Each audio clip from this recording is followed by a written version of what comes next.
میرے پیارے آقا صلی اللہ تعالی علیہ وسلم کے پیارے دیوانوں، اب ہم کیا دعا کر رہے ہیں؟ ربنا لا تزغ قلوبنا بعد اذ ہدیتنا، مولا جو تو نے ہم کو ہدایت عطا فرمائی۔ اب ہدایت کی بھی 3 قسمیں ہیں، اچھی طرح سمجھ لو۔ آج ہدایت کی بھی 3 قسمیں ہیں۔ میرے پیارے آقا صلی اللہ علیہ وسلم کے پیارے دیوانوں، ایک ہے ایمان کی ہدایت، کہ اے میرے کریم جو تو نے ایمان کی دولت ہمیں عطا فرمائی، جو ایمان کی دولت سے تو نے ہمیں مالا مال فرمایا، اے اللہ تیری بارگاہ میں التجا ہے، تو ہم سے یہ مت چھیننا۔ مجھے حیرت ہے، ہم یہ دعا تو کرتے ہیں اے اللہ تو نے جو مال دیا وہ نہ چھیننا، اولاد دی وہ نہیں چھیننا۔ مجھے ایسے بہت کم ملتے ہیں جو یہ دعا کریں کہ اللہ تو ایمان نہ چھیننا۔ یہ دعا کرتا ہوا کوئی نظر نہیں آتا الا ماشاء اللہ، اس لیے کہ اس کے نزدیک ایمان کی کوئی خاص اہمیت ہے ہی نہیں۔ ایمان اتنی بڑی دولت ہے کہ جسے اللہ ایمان دے دیا اسے دونوں جہاں کا خزانہ عطا کر دیا۔ ساری بڑائیاں، ساری خوشیاں دنیا کی آخرت کی اگر کسی کے لیے ہے تو وہ ایمان والے کے لیے۔ میں صرف ایک آیت پیش کروں گا، اتنا طویل موضوع ہے ایمان والا کہ میں اگر اس پر گفتگو کروں تو میرے جیسا ادنا طالب علم صرف ایمانیات پر گفتگو کرنے کے لیے 2-5 سال کے اجتماع تو ہو جائیں گے۔ ایک آیت ایمان کے بدولت اللہ عز و جل کیا دولت عطا فرماتا ہے ایمان کی وجہ سے، صرف یہ بتا دوں، صرف ایک۔ اللہ فرماتا ہے وَلِلَّهِ الْعِزَّةُ وَلِرَسُولِهِ وَلِلْمُؤْمِنِينَ، عزت تو اللہ کے لیے ہے، اس کے رسول کے لیے ہے اور ایمان والے کے لیے۔ عزت ایمان والے کے لیے، جنت ایمان والے کے لیے ہے، نعمتیں ایمان والے کے لیے ہے، ساری برکتیں ایمان والے کے لیے ہے۔ لیکن یہ بھی سمجھنا پڑے گا کہ جو اصطلاح شریعت میں ایمان کی تعریف کی گئی اس میں تو ہم فٹ ہو سکتے ہیں، لیکن کامل مومن کے اعتبار سے ہم ایمان والے کی فہرست کے اندر پورے اتر پاتے ہیں کہ نہیں، یہ ایک سوال موجود ہے۔ تو اللہ کی بارگاہ میں جہاں یہ دعا کرتے ہو کہ اے اللہ مجھے دی ہوئی دولت نہ چھیننا، میری اولاد مجھ سے نہ چھیننا، میری شہرت مجھ سے نہ چھیننا، وہیں سب سے اہم دعا یہ کرو کہ اے اللہ تو نے جو ایمان کی دولت دی ہے یہ ایمان کی دولت ہم سے کبھی نہ چھیننا۔ اور مجھے یاد آ رہا ہے میرے مینٹور، میں جن کو بہت زیادہ پسند کرتا ہوں دعوت دین کے سلسلے میں، ماضی قریب کے عظیم دائی دین حضور مبلغ اسلام علامہ عبدالعلیم صدیقی میرٹھی رحمت اللہ تعالی علیہ، جو اعلیٰ حضرت عظیم البرکت امام عشق و محبت کے خلیفہ تھے۔ آج دنیا میں جتنی بھی تحریکیں موجود ہیں اور جتنے بھی علماء موجود ہیں، ان سب نے مل کر جتنوں کو ایمان کی دولت سے مالا مال نہیں کیا، تنہا مبلغ اسلام نے اتنوں کو اسلام کی دولت سے مالا مال کیا۔ لیکن 1 لاکھ کے قریب لوگ کم و بیش ان کے ہاتھوں پر اسلام قبول کیے۔ لیکن جب مدینہ منورہ پہنچے، فکر دیکھیے، مدینہ منورہ پہنچے تو پہنچنے کے بعد اعلیٰ حضرت عظیم البرکت امام عشق و محبت کی خلیفہ قطب مدینہ علامہ ضیاء الدین مدنی رحمت اللہ تعالی علیہ، جو مدینہ منورہ ہی میں رہتے تھے، ان سے عرض کرتے ہیں کہ حضور دعا کریں کہ میرا خاتمہ ایمان پر ہو۔ کون کہہ رہا ہے؟ مبلغ اسلام کہہ رہا ہے۔ کون مبلغ اسلام؟ جن کی زندگی سفیر اسلام بن کر دنیا کے اندر اسلام کی شمع کو روشن قدرے بھی گزری۔ تو قربان جائیے، قطب مدینہ علامہ ضیاء الدین مدنی رحمت اللہ تعالی علیہ نے فرمایا مولانا انشاءاللہ آپ کا خاتمہ ایمان پر ہی ہوگا۔ تعجب میں پڑ گئے کہ حضور آپ اتنا کانفیڈنس کے ساتھ کیسے کہتے ہیں کہ انشاءاللہ میرا خاتمہ ایمان پر ہوگا؟ اب جواب سنیے مبلغ اسلام کو قطب مدینہ نے کیا جواب دیا۔ ارشاد فرمایا جتنے ہزاروں کے سینے کو ایمان کی دولت سے مالا مال کر دیا، اللہ اس کو کب ایمان کی دولت سے محروم کرے گا؟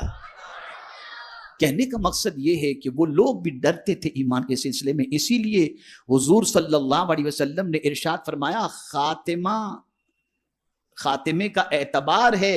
پوری زندگی آدمی مومن ہو کر کے گزارے, ڈر ہے کہ کہیں اس کا خاتمہ ایمان پر نہ ہو, اور ہو سکتا ہے پوری زندگی کفر میں کوئی گزارے اور مرنے سے پہلے اسے ایمان کی دولت نصیب ہو جائے. تو ہمیشہ اس بات کی فکر رکھنی چاہیے کہ اللہ ہمارا خاتمہ ایمان پر فرمائے. ہم تو ایمان کا فائدہ بھی نہیں جانتے, بس اتنا جانتے ہیں کہ گوشت مچھلی مرغی کھاتے رہے, بس مسلمان ہیں, بس یہی. ایمان کوئی معمولی چیز نہیں ہے, بہت بڑی دولت ہے, بہت بڑی دولت ہے. جسے یہ دولت مل گئی اسے دونوں جہاں کی نعمتیں نصیب ہو گئیں. تو پہلی چیز ہدایت کی ایک قسم یہ ہے کہ ایمان کی ہدایت, اللہ کسی کو ایمان کی ہدایت عطا فرمائے. دوسری ہدایت کی قسم ہے عبادت کی ہدایت, اللہ کسی کو عبادت کی توفیق عطا فرمائے. بہت سارے بڑے اکڑتے ہیں, بڑے خوش ہوتے ہیں, ارے یار بس دعا کرو مولانا نماز کی توفیق مل جائے, دعا کرو. ویسے اتنا ٹائم کہاں مولانا ملتا ہے, اللہ کا دیا ہوا بہت کچھ ہے, مصروف اتنا رہتا ہوں, بس دعا کرو. اور وہ سمجھتے ہیں بنگلہ ہے, گاڑی ہے, پیسہ ہے, شہرت ہے, عزت ہے, آسائش کا سارا سامان ہے, تو گویا اللہ ان پر مہربان ہے. ایک غلط سوچ یہ بھی ہے. وہ یہ سمجھتے ہیں جن کو عبادت کی توفیق نہیں اور یہ ساری چیزیں موجود ہیں ان کے پاس, وہ سمجھتے ہیں کہ ان کو سب کچھ مل گیا, اللہ ان پر مہربان ہے. لیکن یہاں میں آپ کو بتا دوں, جملہ یاد رکھیے گا اور زندگی پر یاد رکھیے گا, اللہ جس بندے کو چاہتا ہے اسے بھی دولت دیتا ہے, اور جسے نہیں چاہتا اسے بھی دولت دیتا ہے.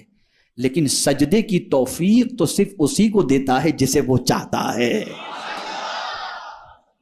اور یہ عبادت کی ہدایت بہت بڑی ہدایت ہے. جس کو نیکیوں کی توفیق مل گئی سمجھ لیجیے اللہ کا اس پر خصوصی کرم ہے. جسے عبادت کی توفیق مل گئی وہ سمجھ لے کہ اس پر اللہ کا خصوصی کرم ہے کہ اس نے اسے بندگی کا سلیقہ بھی عطا فرمایا اور بندگی کی توفیق. تو ہدایت سے ایک مراد عبادت کی ہدایت بھی ہے, اور ہدایت کے معنی راستہ دکھانا بھی ہے, راستہ چلانا بھی ہے. اور یہاں پر اگر کوئی یہ سمجھے کہ یہاں ہدایت سے مراد پہنچانا ہے, یہاں پہنچانا مراد نہیں, ایصال مراد نہیں ہے. اس لیے کہ جب ایک بار خدا کسی کو پہنچا دیا تو پھر ظاہر سی بات ہے کہ وہ تو پہنچ چکا ہے, پھر اب وہ نہیں. لیکن اللہ عز و جل یہاں راستہ دکھاتا ہے, راستہ چلاتا ہے. ہدایت سے مراد دکھانا بھی اور چلانا بھی ہے, لیکن زیادہ تر اہدنا الصراط المستقیم کے حوالے سے خود اعلیٰ حضرت عظیم البرکت نے جو ترجمہ کیا وہ یہی ہے, اے اللہ ہم کو سیدھے راستے پر چلا, چلانے کی بات. اور چل وہی سکتا ہے, غور سے سنیے گا, اس جملے کو یاد رکھیے گا دل و دماغ کے اندر, چل وہی سکتا ہے جسے خدا چلائے, اپنی مرضی سے نہیں. اسی لیے سورہ فاتحہ میں اس دعا سے پہلے مدد مانگنے کا حکم ہے, ایاک نعبد و ایاک نستعین, ہم تیری ہی عبادت کریں اور تیری ہی عبادت کریں اور تجھی سے مدد مانگتے ہیں. اور اس کے بعد اہدنا الصراط المستقیم, مولا تجھ سے مدد مانگ رہے ہیں کہ ہم کو سیدھے راستے پر چلا. اس کی مدد جس کے شامل حال ہوگی وہی سیدھے راستے پر چلے گا, وہی سیدھے راستے پر. اور سیدھے راستے پر چلانا اس کا کام ہے. یہ بھی ایک بڑا تفصیلی موضوع ہے, کون سیدھے راستے پر چل سکتا ہے اور کون سیدھے راستے سے بہت سکتا ہے. قرآنی آیات کا انبار ہے, اس کے اوپر انبار لگا ہوا ہے, کون بھٹک سکتا ہے اور کون سیدھے راستے پر چل سکتا ہے.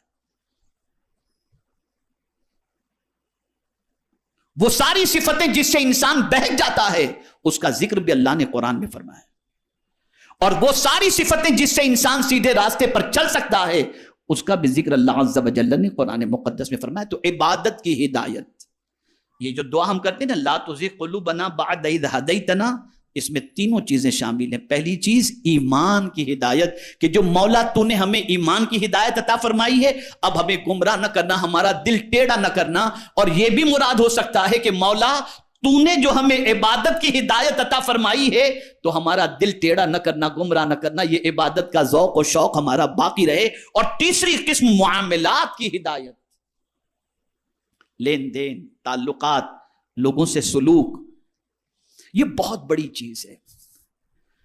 معاملاتی زندگی آج اگر مسلمانوں کی دیکھی جائے تو بہت خراب ہے، بہت خراب ہے، بہت خراب ہے۔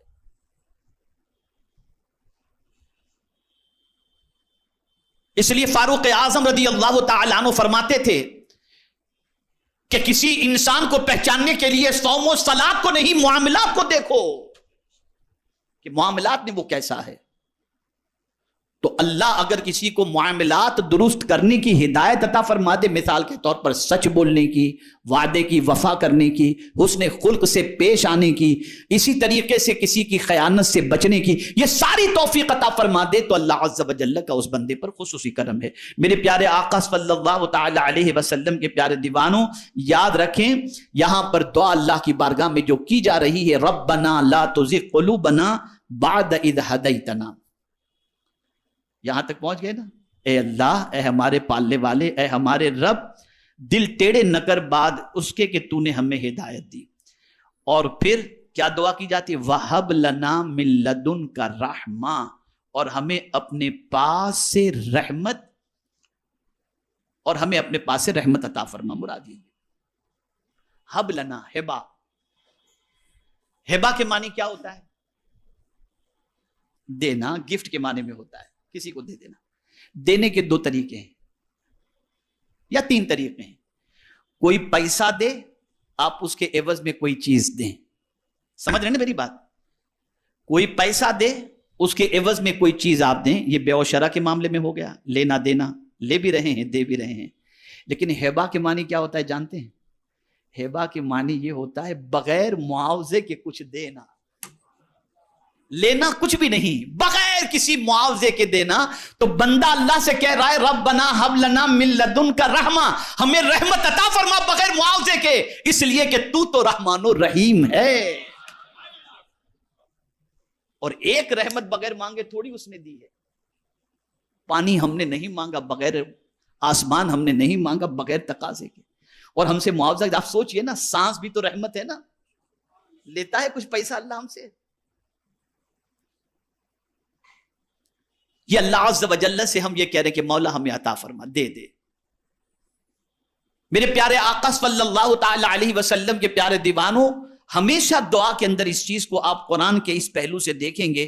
مغفرت کی دعا کی گئی تو یہ کہا گیا اللہم رب اغفر وارحم وانت خیر الراحمین، رحم مانگا گیا تو خیر الراحمین، مغفرت مانگی گئی تو غفار الذنوب۔ اس طریقے سے جب عیب پوشی کی بات ہوئی تو لفظ ستار کا، تو یہاں جب کہا جا رہا ہے وَهَبْ لَنَا مِن لَدُنْكَ رَحْمَةً، اور ہمیں اپنے پاس سے رحمت، تو اب یہ جب تم رحمت مانگ رہے ہو تو اب مانگنے کے ساتھ اس کو جب پکارو تو بہت دینے والے کی حیثیت سے پکارو، اِنَّكَ أَنْتَ الْوَهَّابُ، بے شک تو ہی بڑا دینے والا ہے، سب سے زیادہ، اور اگر بڑا کوئی دینے والا ہے تو مولا تو ہی ہے۔ وہاب کے معنی ہوتا ہے دینے والا، بہت دینے والا۔ اب اس میں آپ دیکھیں مبالغہ کس کو کہتے ہیں؟ مبالغہ کسے کہتے ہیں؟ ایک ہے لمٹ، ایک ہے ان لمٹ۔ بہت زیادہ کے لیے مبالغہ کا استعمال ہوتا ہے۔ اب یہاں وہاب کہا گیا، یعنی مولا تو تھوڑا دینے والا نہیں، بہت دینے والا ہے، اور ایسا دینے والا ہے کہ بن مانگے دینے والا ہے، بغیر طلب کے دینے والا ہے، اور ایسا دینے والا ہے، ایسا دینے والا ہے کہ تیرے دینے سے تیرے خزانے میں کوئی کمی بھی نہیں آتی، اس لیے کہ ہر دینے والا اپنے خزانے کو دیکھتا ہے، کوئی دولت دیتا ہے، کوئی بھیک دیتا ہے، کوئی مکان دیتا ہے، کوئی کیا دیتا ہے، کوئی کیا دیتا ہے، لیکن اے اللہ تو جو بندہ مانگے وہ سب عطا کرتا ہے، اور تھوڑا نہیں، اس لیے کہ تیری شان یہ ہے وَإِن مِّن شَيْءٍ إِلَّا عِندَنَا خَزَائِنُهُ، اللہ فرماتا ہے ہر چیز کا خزانہ میرے پاس ہے، تم جو مانگو گے میں بہت زیادہ تمہیں عطا کرنے کے لیے تیار۔ یہ وہ دعا ہے جس کے بارے میں میرے پیارے آقا صلی اللہ تعالی علیہ وسلم کے پیارے دیوانوں، میں یہاں پر بتا دوں حدیث مبارکہ کی روشنی میں، تاکہ آپ کی سمجھ میں اچھی طریقے سے یہ بات آ جائے، کہ حضرت ابو ہریرہ رضی اللہ تعالیٰ عنہ اکثر دعا کرتے تھے، اے اللہ مجھے زنا سے بچا، اے اللہ مجھے چوری سے بچا۔ تو کسی نے پوچھا کہ آپ یہ دعا کیوں کرتے ہیں؟ تو کہتے ہیں کیا تمہیں نہیں معلوم کہ دل جو ہے نا پلٹتا رہتا ہے، پلٹتا رہتا ہے، کب میرا دل بدل جائے، کب میرا دل پلٹ جائے، اس لیے میں ان برائیوں سے پناہ مانگتا ہوں۔